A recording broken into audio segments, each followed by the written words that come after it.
हरे सकले बोलून हरे कृष्णा कृष्णा कृष्णा हरे हरे हरे राम राम राम हरे हरे। जय नृसिंहदेव भगवान की जय, प्रहलाद महाराज की जय। आज के आमी नृसिंह चतुर्दशी निये आलोचना करब। भगवान नृसिंहदेव এই জগতে কেন আবির্ভূত হয়েছিলেন, আবির্ভূত হয়ে তিনি কি লীলাবিলাস করলেন, প্রহ্লাদ মহারাজের মাহাত্ম্য কি, এবং প্রহ্লাদ মহারাজের এবং নরসিংহ লীলা আমরা কোন বইয়েতে সম্পূর্ণভাবে পাব, এবং নটা নরসিংহদেবের নাম উচ্চারণ করলে নটা গ্রহের দোষ নষ্ট হয়ে যায় সেটি বলবো। এবং সবথেকে আনন্দের বিষয়, বাড়িতে কিভাবে নৃসিংহদেব চতুর্দশী পালন করবেন সেই নিয়েও আমি আপনাদেরকে বলার চেষ্টা করব। আপনারা শুধু মন দিয়ে শ্রবণ করবেন, খুব আনন্দ পাবেন। নটা নরসিংহদেবের নাম উচ্চারণ করতে 1 মিনিট সময় লাগে না। ঘুম থেকে উঠে যদি কেউ নটা নরসিংহদেবের নাম উচ্চারণ করবে তার কি লাভ, তার কি ফল আমরা বুঝতে পারবেন। নরসিংহদেব ভগবান শুধুমাত্র আমাদের মতো ভক্তদেরকে কৃপা করার জন্য তিনি এই জগতে আবির্ভূত হয়েছেন। সেই জন্য নৃসিংহ চতুর্দশী আমাদের পালন করা অবশ্যই কর্তব্য। আর নৃসিংহ চতুর্দশী এবার পড়েছে কবে? খুব আনন্দের দিন, রবিবারে পড়েছে, বুঝেছেন? 11ই মে রবিবার, হ্যাঁ বুঝেছেন? 27শে বৈশাখ। তাহলে বৈশাখ মাসের কৃপা পেলেন, নৃসিংহ চতুর্দশীর কৃপা পেলেন, হ্যাঁ, এবং নরসিংহদেব ভগবানের কৃপা পেলেন, প্রহ্লাদ মহারাজের কৃপা পেলেন, এবং আপনার মানব জীবনকে আপনি ধন্য করতে পারলেন। নরসিংহদেবের এত সুন্দর মহিমা, বুঝেছেন? আর নরসিংহদেব আম খেতে খুব ভালোবাসে। হ্যাঁ, আপনি বাড়িতে নরসিংহদেবকে আম ভোগ লাগালেন, হ্যাঁ। আর নরসিংহদেব যে লীলা, প্রহ্লাদ মহারাজ নরসিংহদেবের লীলা, ভাগবতমে অনেক ভক্তের চরিত্র আছে, কিন্তু প্রহ্লাদ মহারাজের চরিত্র, যার জন্য ভগবান নরসিংহদেব এই জগতে আবির্ভূত হলেন, হ্যাঁ, এই কাহিনীটা 10টা অধ্যায় আছে। আর এত মধুর মধুর কাহিনী, ও যারা পড়ে তারা বারবার পড়ে। মহাপ্রভু তো প্রহ্লাদ চরিত্র, ধ্রুব চরিত্র 100 বার শুনেছিলেন, আরো বেশি, বুঝেছেন? 3 ঘন্টা ধরে শ্রবণ করতেন। আপনাদের আমি মাত্র 30 মিনিট কি তার একটু বেশি সময় বলবো। হ্যাঁ, শুনুন, খুব ভালো। এই যদি কেউ জ্ঞাত সারে করে তার তো কি মানে ফল সেটা বলার নয়, যদি কেউ অজ্ঞাত সারেও কোনো মতে করে ফেলে এই চতুর্দশী, তার কি ফল, এই নিয়ে প্রহ্লাদ মহারাজ একবার নরসিংহদেব ভগবানকে বলছেন, যে এর কাহিনী, হ্যাঁ, আমি কি করে এত সুন্দর আপনার ভক্ত হলাম। কে বলছে? প্রহ্লাদ বলছে। প্রভুকে আদর করে বলছেন যে প্রভু, আমি এত সুন্দর ভক্ত কি করে হলাম, আমি কি এমন ভাগ্য করেছিলাম। তখন নরসিংহদেব ভগবান বলছেন, প্রহ্লাদ, তুমি জ্ঞাত সারে করুনি, অজ্ঞাত সারে করেছিলে, তাতেই তোমার এত ফল লাভ হয়েছে। আর জ্ঞাত সারে করলে তার কি না ফল। হ্যাঁ, তা এই কাহিনীটি ভগবান নরসিংহদেব প্রহ্লাদকে শোনাচ্ছেন। হ্যাঁ, যে অবন্তীনগর বলে একটা জায়গা ছিল, হ্যাঁ, অবন্তীপুর। সেই অবন্তীপুরে বসু শর্মা নামে একজন ধার্মিক ব্যক্তি ছিলেন, আর তার স্ত্রী সুশীলা ছিলেন খুব ধর্মমতী, স্বামীর সেবায় সবসময় রত ছিলেন, আর তাদের 5টা সন্তান ছিল। হ্যাঁ, আর ছোট সন্তানটা সে বাবা মার খুব আদর পেয়ে হ্যাঁ একটু খারাপ পথে চলে গিয়েছিল। একদিন বসু শর্মা তিনি রাস্তার চৌমাথা রাস্তা, সেখানে একটা জায়গায় বসে আছেন কয়েকজনকে নিয়ে। হঠাৎ দেখে তার ছোট ছেলেটা একটা নিচু জাতের মেয়ের গলায় হাত দিয়ে হ্যাঁ খুব হেলে দুলে যাচ্ছে। তখন এই বসু শর্মা খুব দুঃখ পেয়েছে, এসে তার স্ত্রীকে বলছে, শোনো, তোমার ছেলে, ছোট ছেলেকে আমি ঘর থেকে বার করে দেব যদি ও একটা কথা আর না শোনে। তখন স্ত্রী বলছে, কি হয়েছে বলো তো? বলছে, নিচু জাতের মেয়ের গলায় হাত দিয়ে হ্যাঁ লম্পটের মতো যাচ্ছে, তো ওকে যদি নিষেধ তুমি না করবে তাহলে আমি ওকে ঘর থেকে বার করে দেব। এখন মা ছেলের প্রতি তো একটা ভালোবাসা আছে, তাই এই নরসিংহ 14 এই কাহিনী থেকে আমাদের প্রত্যেকের শিক্ষা নিয়ে দরকার। তা মা সুশীলা তিনি ছেলেকে খুব আদর করে খেতে দিয়েছেন। হ্যাঁ, তখনকার দিন তো কারেন্ট ছিল না, পাখার বাতাস করছে আর খাওয়াচ্ছে। যখন হাফের বেশি খাওয়া হয়ে গেছে তখন মা ছেলের মাথায় হাত বুলিয়ে বুলিয়ে বলছে, বাবা তোকে আমি একটা কথা বলবো, তোর বাবার তোর দাদার মান সম্মান সব নষ্ট হয়ে যাচ্ছে, তুই নাকি একটা নিচু জাতের মেয়েকে ভালোবেসেছিস। বাবা, আমাদের জাতে অনেক ভালো সুন্দরী মেয়ে আছে, তোকে বিয়ে দেবো, তুই এই মেয়েকে ছেড়ে দে, তোর বাবা দুঃখ পাচ্ছে, আমি দুঃখ পাচ্ছি। হ্যাঁ, তখন শুনেছে।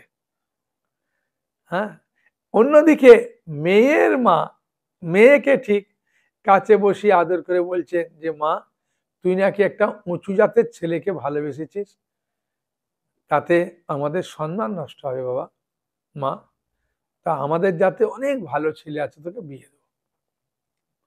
তখন এই মেয়েটা আর ছেলেটা দুজন দুজনকে কিভাবে বলবে যে আমার মা চাইছে না তোমার সঙ্গে ভালোবাসতে, আর ছেলেটাও চাইছে, বলতে পারছে না যে আমার মা চাইছে না যে তোমার মতো মেয়েকে ভালোবাসতে।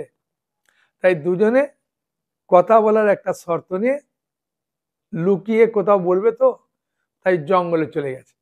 জঙ্গলে গিয়ে দুজন দুজনকে বলতে পারছে না। হ্যাঁ, আর দুজন দুজনকে ছেড়েও যেতে পারছে না। ইতিমধ্যে রাত্রি হয়ে গেছে, তা কি করবে? সারাদিন খায়নি, বলতেও পারেনি। তখন আস্তে আস্তে ছেলেটা এগিয়ে যাচ্ছে, মেয়েটা পাশে পাশে যাচ্ছে। গিয়ে একটা পোড়া মন্দির ছিল, সেটা গিয়ে গাছের পাতা ডাল ফাল ভেঙে ঝাড়ু দিয়ে শুয়েছে। দুজন দুদিকে মুখ করে শুয়েছে, কেউ কোনো কথা বলছে না। তখন ছেলেটা বলছে যে, ভগবান আপনি আমার প্রতি প্রসন্ন হন, হে জনার্দন আপনি আমার প্রতি প্রসন্ন হন, হে অচ্যুত আমার প্রতি প্রসন্ন হন। আমি একটা নিচু জাতের মেয়েকে ভালোবেসেছি, তার ফলে আমার মান সম্মান সব নষ্ট হয়ে যাচ্ছে। আপনি কৃপা করে ওর কাছ থেকে আমাকে মন সরিয়ে নেন, যাতে আমি ওকে ভালো না বাসি, আমার বাবা মার কথা মতো আমি যাতে ফিরে আসি। হে ভগবান আপনি কৃপা করুন বলে খুব আকুতি মিনতি, খুব প্রার্থনা করছে ঐকান্তিক সহকারে। আর মেয়েটা অন্যদিকে মুখ করে বলছেন, হে ভগবান আপনি কৃপা করুন, এই ছেলেকে ভালোবেসে আমার জীবনটা বরবাদ হয়ে যাবে। এই উঁচু বংশে জন্মগ্রহণ করেছে, কিন্তু আমাকে বেশি দিন বাড়িতে রাখলেও রাখবে না। আপনি কৃপা করুন, আমার মা একটা ভালো ছেলে আমার জাতের দেখেছে, আমি তাকে যেন বিয়ে করতে পারি। আর ওই দিনটা ছিল রাত্রে ঘুম আসে না, সারাদিন খায় না, উপবাস। একবারে ফল পেলো তো পেলো, নৃসিংহদেবের কৃপা পেয়ে গেল। তা নৃসিংহদেব প্রহ্লাদকে বলছে সেই ছেলেটা হচ্ছে তুমি, বলে নৃসিংহদেব এরকম করে হাতটা নিয়ে এরকম করে মেরেছে। বলছে প্রভু তাই? বলছে হ্যাঁ। বলছে প্রভু তাহলে মেয়েটার কি গতি হলো? বলছে মেয়েটা সে স্বর্গে গিয়ে অপ্সরা হলো মৃত্যুর পরে, আর তুমি মৃত্যুর পরে আমার বড় ভক্ত হয়ে গেলে। তা দেখুন, অজ্ঞাতসারে নৃসিংহ চতুর্দশী পালন করে। এই নৃসিংহ চতুর্দশী শুধুমাত্র এই বছর হচ্ছে তা নয়, এই যুগে হচ্ছে তা নয়। আর আরেকটা কথা দেখুন, এখনো যেমন ছেলেমেয়েরা ভালোবাসে, খারাপ পথে যায়, তখনও ছিল, কিন্তু মায়ের কাজ ছেলেকে বা মেয়েকে কত সুন্দরভাবে বুঝালো, বুঝিয়ে ফিরিয়ে নিয়ে আসতে পারলো। এটা বাবার দ্বারা হবে না, এটা মায়ের দ্বারা সম্ভব। তা প্রহ্লাদ খুব খুশি হলেন শুনে। সেই প্রহ্লাদ মহারাজকে তার বাবা হিরণ্যকশিপুর প্রশ্ন করছে যে বাবা তুমি যে গুরুকুলে পড়তে গেলে, সেখান থেকে তুমি যে যে বিষয় শিখেছ তার মধ্যে সব থেকে শ্রেষ্ঠ বিষয়টা তুমি কি শিখেছ বলো।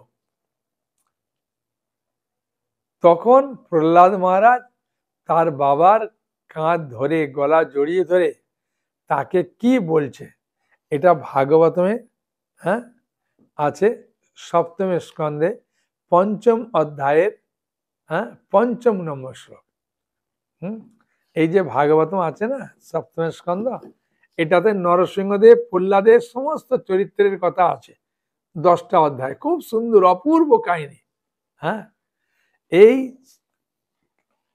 সপ্তম স্কন্ধে ৫ম অধ্যায় ৫ম নম্বর শ্লোকে প্রহ্লাদ মহারাজ তার বাবার কাঁধটা ধরিয়ে জড়িয়ে ধরে কত আনন্দ সহকারে বলছে। দেখুন, বলছে প্রহ্লাদ উবাচ তৎসাধু মন্যে অসুরবর্জ দীনাম সদা সমুদ্বিগ্ন ধিয়াম অসদ্গ্রহাৎ। বলছে বাবা, এই জগতে প্রত্যেকটা জীব, হে অসুর শ্রেষ্ঠ হিরণ্যকশিপু বা পিতা, এই জগতে প্রত্যেকটা জীব, সে পিপিলিকা থেকে আরম্ভ করে ব্রহ্মা থেকে আরম্ভ করে প্রত্যেকটা জীব সদা সমুদ্বিগ্ন ধিয়াম অসদ্গ্রহাৎ। তার বুদ্ধি যদি অসৎ কাজে লাগে, তার সে সবসময় সমুদ্বিগ্ন মানে উদ্বিগ্ন থাকবে। এই জগৎটা উদ্বিগ্ন উৎকণ্ঠায় পূর্ণ। এটা প্রহ্লাদ মহারাজ তার বাবাকে বলছেন সব থেকে শ্রেষ্ঠ শিক্ষার বিষয় হচ্ছে এই জগৎটা সবসময় উদ্বেগ উৎকণ্ঠায় পূর্ণ। কাদের কাছে? যাদের বুদ্ধি ধিয়াম অসদ্গ্রহাৎ, যাদের বুদ্ধিটা অসৎ ভাবে, অসৎ সঙ্গে লেগে গেছে, অসৎ সঙ্গে কাটাচ্ছে, তাদের সব সময় জন্য সমুদ্বিগ্ন। তাই প্রহ্লাদ মহারাজের যদি কথা আমাদের বিশ্বাস হয়, আমরা ভক্ত, আমাদেরও টেনশন আছে, উদ্বিগ্ন আছে, কিন্তু ওটাকে আমরা ভগবানের উপর ছেড়ে দিতে পারি। বুঝেছেন? সবাই এই জগতে তো সবাই টেনশন থাকবে, সবার সমস্যা থাকবে। ভগবান রামচন্দ্র থেকে আরম্ভ করে এই প্রহ্লাদ মহারাজ থেকে আরম্ভ করে হরিদাস ঠাকুর থেকে আরম্ভ করে সকলের সমস্যা আছে, কিন্তু এই ভগবত ভক্তি করলে কি হবে, ভগবানের উপর ছেড়ে দিলে এই সমস্যাটা কিভাবে সহজে সমাধান হয় সেই শিক্ষাটা আমরা লাভ করতে পারি। আর সেই কৃপাটা লাভ করার সহজ উপায় হচ্ছে নৃসিংহ চতুর্দশী পালন করা 11ই মে 27শে বৈশাখ রবিবার, সন্ধ্যা পর্যন্ত উপবাস থাকবেন, ঠিক আছে? আর উপবাস থেকে আপনি নরসিংহ চতুর্দশী সুন্দর করে পালন করবেন। বাড়িতে যদি থাকবে, আপনি আমাদের কাছে এরমভাবে নরসিংহদেবের খুব সুন্দর বিগ্রহ আছে, ফটো নিতে পারেন, ল্যামিনেশন, এর থেকে বড় নিতে পারেন, কোনো অসুবিধে নেই। নৃসিংহ চতুর্দশী কিভাবে আপনি অভিষেক করেন বাড়িতে সেটাও বলবো, বুঝেছেন? সেই জন্যে এগুলো আমাদের যদি করি আমাদের খুব মঙ্গল। পঞ্চগব্য বা পঞ্চবিশ মানে পঞ্চামৃত দিয়ে, পঞ্চগব্য মানে দুধ, দই, ঘি, হ্যাঁ, গোচনা আর গোমূত্র, এই পঞ্চগব্য। এটা দিয়েও আপনি দূরে নৃসিংহদেবকে রাখলেন এইভাবে, এতে স্ট্যান্ড আছে, রেখে দিলেন, রেখে দিয়ে উঁচু মাথা যেন উপরে পড়ছে আপনি দিয়ে করতে পারেন, আর ল্যামিনেশনের ক্ষতি হবে না। আর পঞ্চগব্য কি? দুধ, দই, ঘি, মধু আর মিজির জল। হ্যাঁ, কেউ ডাবের জল দিচ্ছে।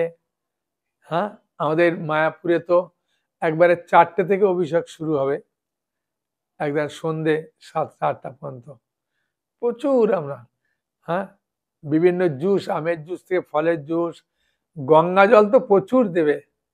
হ্যাঁ, আপনি গঙ্গা জল দিতে পারেন, বুঝেছেন, ডাবের জল দিতে পারেন, দিয়ে অভিষেক করতে পারেন।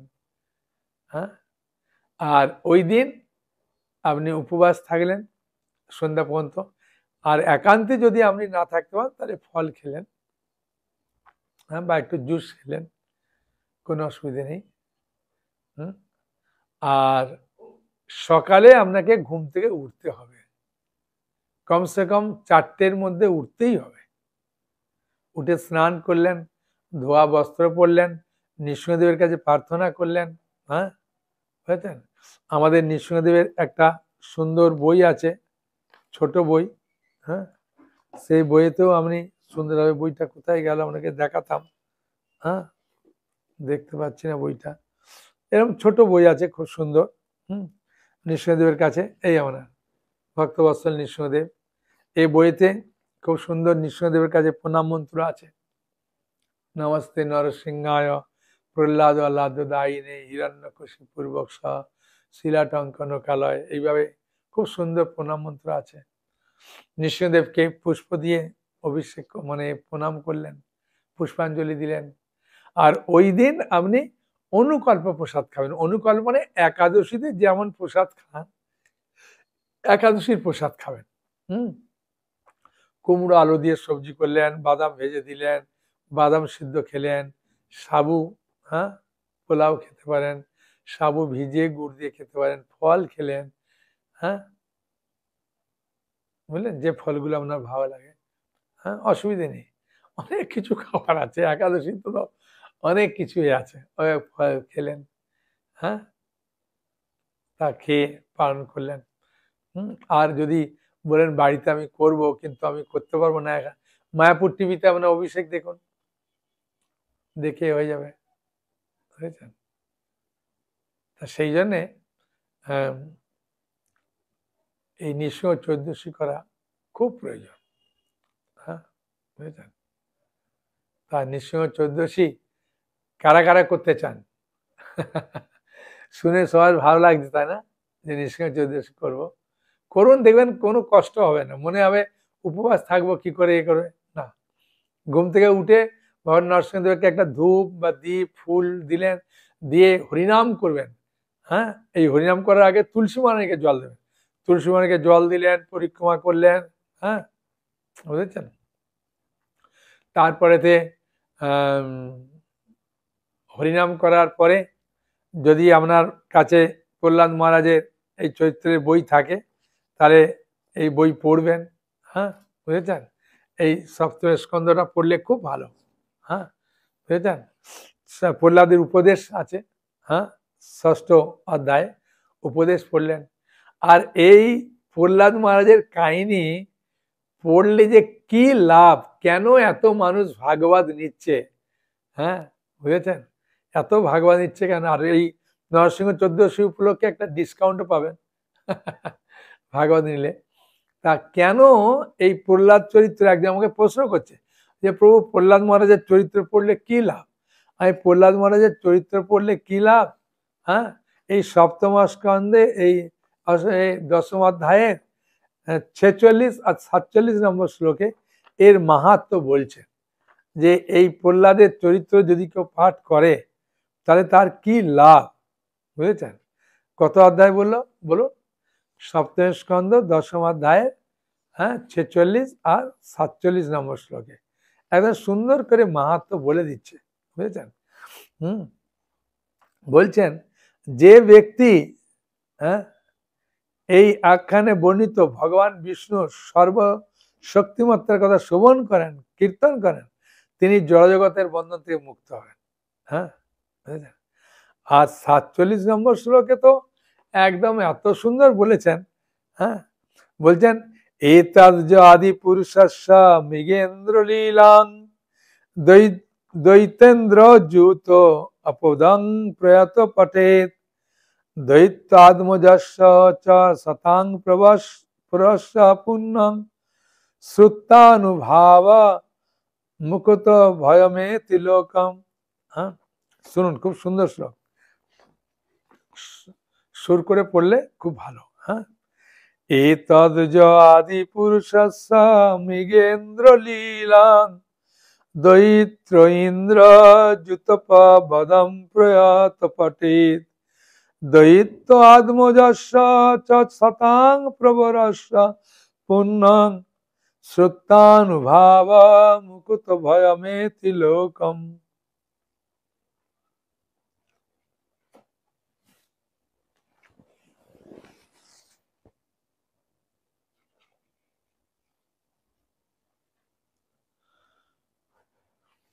খুব সুন্দর শ্লোক।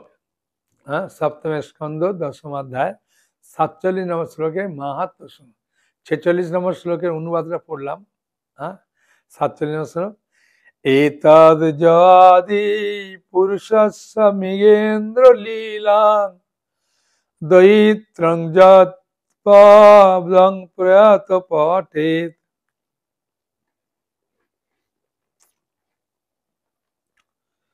খুব সুন্দর। হ্যাঁ, এই লীলা এতদ আদি পুরুষস্য মৃগেন্দ্র লীলাং দৈত্য ইন্দ্র যুতপবদম প্রয়াত পঠেত দৈত্য আত্মজস্য চ শতাং প্রবরস্য পুণ্যং শ্রুতা অনুভাবম অকুত ভয়ম ইতি লোকম। প্রহ্লাদ মহারাজ ছিলেন সমস্ত ভক্তদের মধ্যে সর্বশ্রেষ্ঠ। প্রহ্লাদ মহারাজের কার্যকলাপ, হিরণ্যকশিপুর বধ এবং ভগবান নৃসিংহদেবের লীলা যিনি সমাহিত চিত্তে শ্রবণ করেন, তিনি নিশ্চিতভাবে অকুত ভয়ে বৈকুণ্ঠ ধাম প্রাপ্ত হন। এই আমি বলছি না, সুখদেব গোস্বামী পরীক্ষিত স্বয়ং বলছেন এর মাহাত্ম্য। হ্যাঁ, তো সেই জন্যে আমাদের এইগুলো যদি পড়বো, আমাদের প্রচন্ড আনন্দ, বুঝেছেন। আর এইসব মাহাত্ম্য শ্রবণ করার পরেই একমাত্র আমরা এই জগৎ থেকে খুব তাড়াতাড়ি উদ্ধার হতে পারবো। সেই জন্যে আমাদের কাজ ভগবানের গুণগান সবসময়ের জন্য শ্রবণ করা। বুঝেছেন। তা এই প্রহ্লাদ মহারাজের সব থেকে একটা বড় শিক্ষা, হ্যাঁ, কি আমি সেটা বলবো, ঠিক আছে। নটা নরসিংহদেবের নাম কি শোনার জন্য সবাই আগ্রহ হয়ে আছেন তো। নটা নরসিংহদেবের নাম বলবো, নবগ্রহের দোষ বলবো, কিন্তু প্রহ্লাদ মহারাজের যে সব থেকে বড় শিক্ষা, সেই শিক্ষাটা যদি আমরা না জানি তাহলে আমাদের মনে হবে যে এই নরসিংহ চতুর্দশী মাহাত্ম্যটা যেন অপূর্ণ থেকে গেল, বুঝেছেন। ষষ্ঠ অধ্যায় 1ম নম্বর শ্লোক। শ্রী প্রহ্লাদ উবাচ কৌমারো আচরিত প্রাজ্ঞ ধর্মান ভাগবতানিয় দুর্লভম মানুষং জন্ম তদ অপি অধ্রুবম অর্থদম। বুঝলেন। প্রহ্লাদ উবাচ, প্রহ্লাদ মহারাজ বললেন কৌমারো আচরিত প্রাজ্ঞ, যারা বুদ্ধিমান হবে তারা কুমার বয়স থেকেই হ্যাঁ এই ধর্মান ভাগবত নিয়ে এই ভাগবত ধর্ম অনুশীলন করবে, বুঝেছেন। যে কোনো বয়স থেকে করা যায়, এটা প্রহ্লাদ মহারাজ বলতে চাইছে। যারা বুদ্ধিমান তারাই এই ভগবত ধর্ম ভগবত ভক্তিটা করবে। আপনি অনেক শিক্ষিত হতে পারেন, কিন্তু বুদ্ধিমান হওয়াটা, হ্যাঁ, প্রহ্লাদ মহারাজের কথা মতো যারা অত্যন্ত জ্ঞানী প্রকৃত, তারাই ভাগবত ধর্ম মানে ভগবত ভক্তি করবে। কেন করবে? দুর্লভম মানুষং জন্ম, এই শরীরটা দুর্লভ, এটা আপনি এই জন্মে পেয়েছেন, পরের জন্মে কি পাবেন, কি জন্ম হবে কেউ বলতে পারবে না। হ্যাঁ, আপনি কোনো যুক্তি তর্ক দিয়ে খণ্ডন করতে পারবেন না যে আমি পরের জন্মে মানুষ হব, কি দেবতা হব, কি হব, কোনো গ্যারান্টি নেই। এই ভগবত ভক্তি করার ফলেই একমাত্র বুঝতে পারবেন। হ্যাঁ, মানুষের জন্ম তদ অপি, যদিও এটা অধ্রুবম, এই শরীরটা বেশি দিন থাকবে না, হ্যাঁ অধ্রুবম, কিন্তু অর্থদম, তার একটা অর্থ আছে। কি না, এই মনুষ্য জীবনে একমাত্র ভগবত ভক্তি করা যায়। এই মনুষ্য জীবনে নৃসিংহ চতুর্দশী পালন করতে পারবেন, অন্য জীবনে পারবেন না। আর এই মনুষ্য জীবনেই একমাত্র এই দুঃখ কষ্ট থেকে মুক্ত হয়ে আমরা ভগবত ধামে ফিরে যেতে পারি। হ্যাঁ, এটা অন্য কোনো জীবনে হবে না। সেই জন্য এটাকে দুর্লভ মানুষের জন্ম বলছে। এই অর্থদম মানে এর অর্থটা হচ্ছে যে এই জীবনে দিয়ে ভক্তি করতে পারবেন। হ্যাঁ, আপনার কাছে ভগবান অনেক টাকা দিয়েছেন, এটা ভাগবত কেনার টাকা দিয়েছেন, কিন্তু যদি আপনি ভগবানের প্রতি শরণাগত না হবেন, যদি আপনি ইচ্ছা না করবেন, তাহলে এই ভাগবত আপনি কিনতে পারবেন না। সম্পূর্ণ ভাগবত, দ্বাদশ স্কন্ধ, 18টা বই, এ কেনার সৌভাগ্য চাই। কেন? ভাগবত বাড়িতে রাখলে তার বাড়িটা দেবতারা পর্যন্ত পরিক্রমা করে, সমস্ত বিপদ দূর হয়। ভাগবতের প্রচুর প্রচুর মাহাত্ম্য আছে। হ্যাঁ, সেই জন্য ভাগবত বাড়িতে যদি রাখবেন, প্রচুর কল্যাণকর, প্রচুর কল্যাণকর। আমি বিক্রির জন্য বলছি না, আপনি রেখে দেখুন, পড়ে দেখুন, আপনি নিজে বুঝতে পারবেন। সত্যি করে খেলে পেট ভরে যে খায় সে বুঝতে পারে, সবাই বুঝতে পারে না। সেরকম যার বাড়িতে আছে পড়ে, সে খুব আনন্দ পায়। 5 মিনিট করে পড়বেন, 10 মিনিট করে পড়বেন, অসুবিধা কি আছে? জীবনে তো অনেক সময় কাটিয়ে দিলেন, তাই না? আপনি চিন্তা করে দেখুন, আপনাদের কতজনের বয়স তো আমাদের হয়ে যাচ্ছে, আর এই নিঃশ্বাসকে বিশ্বাস নেই কবে মারা যাব। আর টাকা কড়ি তো আসে যায়, বিভিন্ন কাজে খরচা হয়ে যায়। একটা ভালো কাজে খরচা করুন, যেটা আপনার বংশের জন্য থাকবে। হ্যাঁ, আর টাকা কড়ি নিয়ে সবাই মারামারি করবে, এই ভাগবত নিয়ে কেউ মারামারি করবে না। হ্যাঁ, ভাগবত রাখুন, পড়ুন। হ্যাঁ, বা এইরকম নৃসিংহদেবের অনেকগুলো বই আছে, পড়ুন, খুব আনন্দ পাবেন। হ্যাঁ, আর ভগবানের কথা শ্রদ্ধার সঙ্গে বিশ্বাস করতে হবে, বুঝেছেন? আর যেহেতু এবারে ভগবানের ইচ্ছায় অনেক সুযোগ আছে, দেয়া হচ্ছে ভাগবতে, কেন নেবেন না? নিয়ে দেখুন।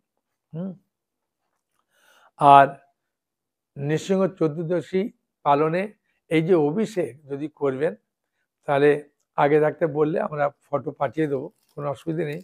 এরকম ল্যামিনেশন ফটো, বই, অনেক কিছু জিনিস আছে যেগুলো আপনার পারমার্থিক কল্যাণ করবে, বুঝেছেন? আর ভাগবতে কোনো অসুবিধা নেই তো, আপনাকে ইনস্টলমেন্টে দেবো, ইনস্টলমেন্টে ভাগবত নেবেন, অসুবিধা কি আছে? এখন নরসিংহদেবের নাম শুনুন, যেটার জন্য সবাই উৎসুক হয়ে আছে। হ্যাঁ, যে প্রভু 9টা নরসিংহদেবের নাম বলবো, 1 মিনিট বলবো, তাহলে আমার 9টা গ্রহের দোষ নষ্ট হয়ে যাবে। হ্যাঁ, আমি যখন নরসিংহদেবের ক্ষেত্রে দর্শনে গিয়েছিলাম, এই 9টা নরসিংহদেব পরপর আছে, তাদের উপরে তাদের মাহাত্ম্য লেখা আছে। হ্যাঁ, আর ছবিগুলো সব 9টা নরসিংহদেবের আলাদা আলাদা ছবি। হ্যাঁ, দেখে খুব আনন্দ পেয়েছিলাম।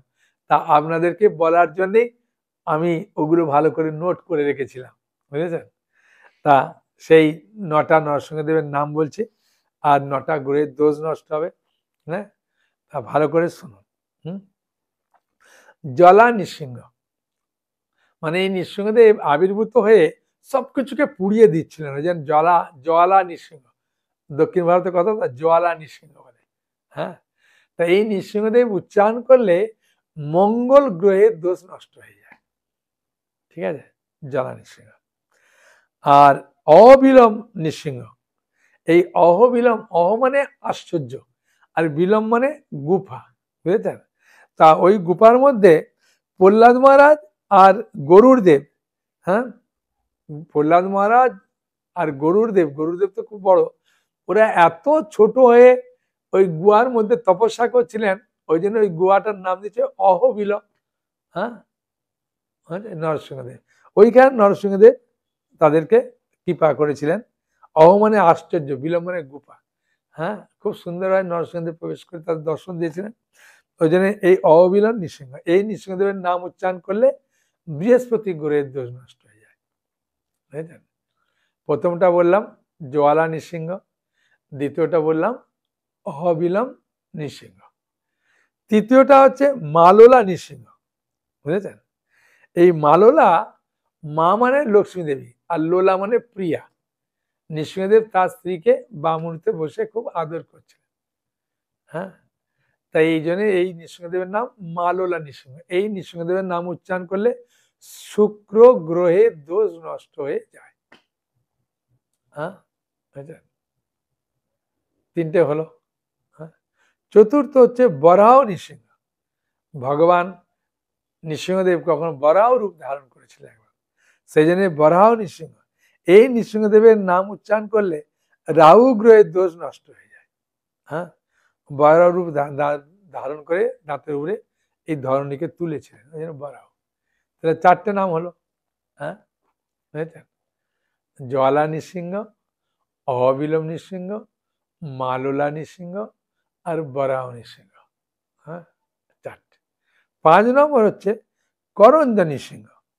এই করঞ্জ নৃসিংহ নাম উচ্চারণ করলে, করঞ্জ একটা গাছ, এই গাছের নিচে হনুমান তপস্যা করেছিলেন। হ্যাঁ, সেই জন্য যেহেতু করঞ্জা গাছের নিচে করেছেন, ওই জন্য করঞ্জা নৃসিংহ বলা। এই নৃসিংহদেবের নাম উচ্চারণ করলে চন্দ্র গ্রহের দোষ নষ্ট হয়ে যায়। 5টা হলো। হ্যাঁ, 6 নম্বর, 6 নম্বর হচ্ছে ভার্গব নৃসিংহ। এই ভার্গব নরসিংহ হচ্ছে না ভগবান পরশুরাম এই তপস্যা করেছিলেন ভগবানকে লাভ করার জন্য, ওই জন্য এই নৃসিংহদেবের নাম হচ্ছে ভার্গব নৃসিংহ, মানে পরশুরামকে কৃপা করেছিলেন। হ্যাঁ, এই নৃসিংহদেবের নাম উচ্চারণ করলে রবি গ্রহের দোষ নষ্ট হয়ে যায়। 6টা বললাম। হ্যাঁ, বুঝেছেন? আর 7 নম্বর হচ্ছে যোগানন্দ নৃসিংহ। কি নৃসিংহ? যোগানন্দ। না, প্রহ্লাদ মহারাজকে ভগবান নরসিংহদেব আবির্ভূত হয়ে ওখানে যোগ শিক্ষা দিচ্ছিলেন, বুঝেছেন? সেই জন্য এই নৃসিংহদেবের মুখটা খুব হাসি খুশি, বুঝেছেন? এই নৃসিংহদেবের নাম উচ্চারণ করলে শনি গ্রহের দোষ নষ্ট হয়ে যায়। হ্যাঁ, 7 নম্বর। আর 8 হচ্ছে ছত্রবটা নৃসিংহ। ছত্রবটা নৃসিংহ মানে নরসিংহদেব ভগবান বিকালবেলা একটা পিপল গাছের নিচে বসে ছিলেন, আর সেখানে হা হা হু গন্ধর্ব যাচ্ছিলেন, তারা গান শুনেছিলেন। আর এই নরসিংহদেব পুরা তাল দেওয়ার মতো, বুঝেছেন? এত সুন্দর, দুই হাতে, উপরে 2 হাতে শঙ্খ চক্র আছে, আর নিচে ডান হাতে অভয় দান করছে এরকম করে, আর বাম হাত দিয়ে তাল দিচ্ছে, বুঝেছেন? বাম হাত দিয়ে তাল দিচ্ছে। হ্যাঁ, বাম হাত দিয়ে তাল দিচ্ছে। তাই এই নৃসিংহদেবের নাম উচ্চারণ করলে কেতু গ্রহের দোষ নষ্ট হয়ে যায়। কোন গ্রহ? কেতু গ্রহের দোষ নষ্ট হয়ে যায়। হ্যাঁ, 8টা হয়ে গেল। হ্যাঁ, আর 9 নম্বর হচ্ছে পাবন নরসিংহ। হ্যাঁ, এই নরসিংহদেব লক্ষ্মী দেবী এবার চঞ্চু নরসিংহদেব বলা হয়, মানে মা লক্ষ্মী দেবী একটা নিচু ঘরে জন্মগ্রহণ করেছিলেন, আর ভগবান নৃসিংহদেব আবির্ভূত হয়ে লক্ষ্মী দেবীকে বিয়ে করে ওই আদিবাসীর ঘরে ছিলেন। সেই জন্য এই নৃসিংহদেব দর্শন করতে গেলে অনেকটা উঁচু। হ্যাঁ, এই নৃসিংহদেবের নাম হচ্ছে পাবন নৃসিংহ। হ্যাঁ, এই নৃসিংহদেবের নাম উচ্চারণ করলে বুধ গ্রহের দোষ নষ্ট হয়ে যায়। বুঝেছেন? তাহলে প্রথমটা বললাম জ্বালা নৃসিংহ, এই নৃসিংহদেবের নাম উচ্চারণ করলে মঙ্গল গ্রহের দোষ নষ্ট হয়ে যায়। তারপরে বললাম অহবিলম নৃসিংহ, এই নৃসিংহদেবের নাম উচ্চারণ করলে বৃহস্পতি গ্রহের দোষ নষ্ট হয়ে যায়।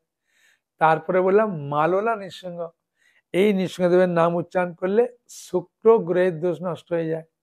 তারপরে বললাম বরাহ নৃসিংহ, এই নৃসিংহদেবের নাম উচ্চারণ করলে রাহু গ্রহের দোষ নষ্ট হয়ে যায়। তার 5 নম্বর বললাম করঞ্জা নৃসিংহদেব, এই নৃসিংহদেবের নাম উচ্চারণ করলে চন্দ্র গ্রহের দোষ নষ্ট হয়ে যায়।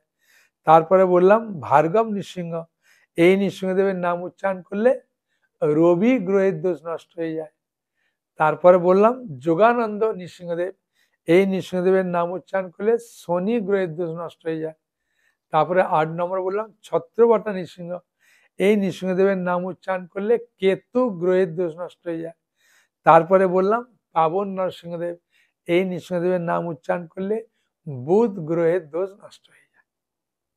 হ্যাঁ, সকালে ঘুম থেকে উঠে আপনি বললেন জলা নৃসিংহ, হ্যাঁ, অবিল নৃসিংহ, মালোলা নৃসিংহ, বরাহ নৃসিংহ, করঞ্জা নৃসিংহ, ভার্গব নৃসিংহ, যোগানন্দ নৃসিংহ, ছত্রবটা নৃসিংহ, পাবন নৃসিংহ। দেখুন 1 মিনিটও লাগলো না। হ্যাঁ, 9টা গ্রহের দোষ নষ্ট হয়ে যায়। আর নরসিংহদেবের কাছে প্রার্থনা করুন। বুঝেছেন? নরসিংহদেবের সব থেকে ভালো কৃপা লাভ হবে, নরসিংহদেবের কাছে রোজ প্রার্থনা করবেন। হ্যাঁ, একজন মাতাজি প্রশ্ন করলেন, প্রভু আমি বাড়িতে নরসিংহদেব রাখবো, বিপদ হবে, আমি বিপদ দূর করার জন্য নরসিংহদেব রাখুন। বাড়ি থেকে যখন বেরোবে সামনে নরসিংহদেব রাখুন, নরসিংহদেবকে দর্শন করে প্রণাম করে যাবেন। মোটরসাইকেলে স্টার্ট মারলে নরসিংহদেবের নাম উচ্চারণ করুন, জয় নৃসিংহদেব ভগবান কি জয় বলে উচ্চারণ করুন। হ্যাঁ, সে নরসিংহদেব বিরাট কৃপা আছে। হ্যাঁ, বুঝেছেন? সেই জন্যই নরসিংহদেব যদি আমরা আরাধনা করব, এই নরসিংহদেব সম্বন্ধে বই আমরা পড়ব, তাহলে আমাদের প্রচন্ড মঙ্গল। এখন একজন ভদ্রলোক আমাকে বলছেন যে আমি নরসিংহদেবের নাম নিলে বা না নিলে নরসিংহদেব কি দেখতে পাবে? হ্যাঁ, আমি যে পাপ কাজ করি কে দেখবে? হ্যাঁ, আমি তো লুকিয়ে পাপ কাজ করি। আমি বললাম ভাগবতমে আপনি তো পড়েন না, ভাগবতম পড়লে তাহলে বুঝতে পারবেন যে নরসিংহদেবে কিভাবে দেখছে। হ্যাঁ, ভাগবতমের 6ষ্ঠ স্কন্ধে, বুঝেছেন, এটা হচ্ছে 6ষ্ঠ স্কন্ধ 1ম অধ্যায়ের 42 নম্বর শ্লোকে, বুঝলেন কি বলছে দেখুন, সূর্য অগ্নি খং মরুদেব সম সন্ধ্যাহনি দিশা কঙ্কু স্বয়ং ধর্ম ইতি ইতে দুই হাস্য সাক্ষিণা। বলছেন সূর্য একটা সাক্ষী দেবে, অগ্নিদেব একটা সাক্ষী দেবে, আকাশ সাক্ষী দেবে, বায়ু দেবতা সাক্ষী দেবে, দেবতারা সাক্ষী দেবে, চন্দ্রদেব সাক্ষী দেবে, সন্ধ্যা সাক্ষী দেবে, দিন রাত্রি সাক্ষী দেবে। হ্যাঁ, তার সন্ধ্যাও সাক্ষী দেবে আর দিন রাত্রি সাক্ষী দেবে, তাহলে তো আপনি কেন ধরা পড়বেন না? তারপরে দিক, 10টা দিক আছে, মানে দিকও আপনাকে শাস্তি দেবে। জল মানে বলে দেবে, বলে দেবে যে কোথায় কি খাচ্ছে। বলে না অনেকে ডুবে জল খাবো, কেউ বুঝবে, যে জল সাক্ষী দেবে। আর পৃথিবী দেবী সাক্ষী দেবে, আর পরমাত্মা স্বয়ং জীবের সাক্ষী দেবে। 13টা সাক্ষী ক্যামেরা লাগা আছে, সিসি ক্যামেরা। কোথায় পালাবেন? পালাবার পথ নাই, জম আছে পিছে। একটা কথা আছে না, গায়ে ঘুমাগলে কি জম ছাড়ে? ছাড়বে না। আর আমাদের মায়াপুরের যে নরসিংহ আছে, এই নরসিংহকে বলা হয় স্থানু নৃসিংহ। এ পৃথিবীর কোথাও নাই, জীবন্ত শিলা থেকে তৈরি হয়েছে, বুঝেছেন এই নরসিংহদেব। হ্যাঁ, জীবন্ত শিলা থেকে তৈরি হয়েছে। ওই জন্য নরসিংহদেব প্রচুর মাহাত্ম্য, যে যা প্রার্থনা করেছে নৃসিংহদেব কৃপা করে দেয়। এই যখন আপনার হয় নরসিংহদেবের, যখন আপনাকে বলবো কি, যখন ওই বিগ্রহ তৈরি হয়, জীবন্ত শিলা 7 জায়গায় আওয়াজ করবে, 7 রকম আওয়াজ হবে। এই নৃসিংহদেব যখন আবির্ভূত হয়ে, হ্যাঁ বুঝেছেন, চক্ষু দান করে দিয়েছিলেন, নৃসিংহদেব একদম সবকিছু যে জিনিসগুলো উপরে ছিল পুড়িয়ে দিচ্ছিল, সঙ্গে সঙ্গে বললো নিয়ে চলো। তার নরসিংহদেব এসেছে। হ্যাঁ, নরসিংহদেবের প্রচুর মাহাত্ম্য, আমাদেরকে নরসিংহদেবের সব মাহাত্ম্য একটা বই আছে, কি কি লীলা করেছেন, এরকম অনেক কিছু বই আছে। নৃসিংহদেবের 108টা নাম উচ্চারণ করলে, আমার যারা ভাগবত নিচ্ছে বা চৈতন্য চৈতামৃত নিচ্ছে, তাদেরকে নৃসিংহদেবের 108টা নাম কপি করে পাঠাচ্ছি। হ্যাঁ, তারপরে আমার যেমন খুব সুন্দর পবিত্র জল পাঠাচ্ছি বৃন্দাবন পরিক্রমা, আর তারপরে সাগরের জল, তুলসী পালন করার জন্য জগন্নাথের নির্মাল্য, তারপরে নরসিংহদেবের প্রসাদ দিচ্ছি। এখন অনেক কিছু দিচ্ছি। কারণ কি, সত্যি কথা বলতে কি, সাধারণ মানুষের কল্যাণ করার কি আর আছে। হ্যাঁ, তারা বই নিলে আমরা এগুলো দিচ্ছি। হ্যাঁ, ওরা বলেও দিচ্ছে যে প্রভু আমি এইগুলো দেবেন, পাঠিয়ে দেবেন, আমরা দিচ্ছি। হ্যাঁ, সেই জন্য নরসিংহদেব সুন্দর করে পালন করুন। আর এই সুযোগ কখনো পাবেন না, ভগবানের ইচ্ছা যখন পেয়েছেন এই সুযোগ পালন করুন, আপনার জীবনকে ধন্য করুন, খুব আনন্দ পাবেন। ঠিক আছে? হরে কৃষ্ণ কৃষ্ণ কৃষ্ণ হরে হরে, হরে রাম রাম রাম হরে হরে। হ্যাঁ, হরি বল। সকলে ভালো থাকুন, আনন্দে থাকুন, নরসিংহ চতুর্দশী পালন করুন, আর ভগবত ভক্তি যাজন করুন, আপনার মানব জীবনকে সার্থক করুন। তাহলে আমিও আনন্দ পাবো, আপনারাও আনন্দ পাবেন। হরে কৃষ্ণ। হ্যাঁ, ভালো থাকুন, আনন্দে থাকুন। হরি বল।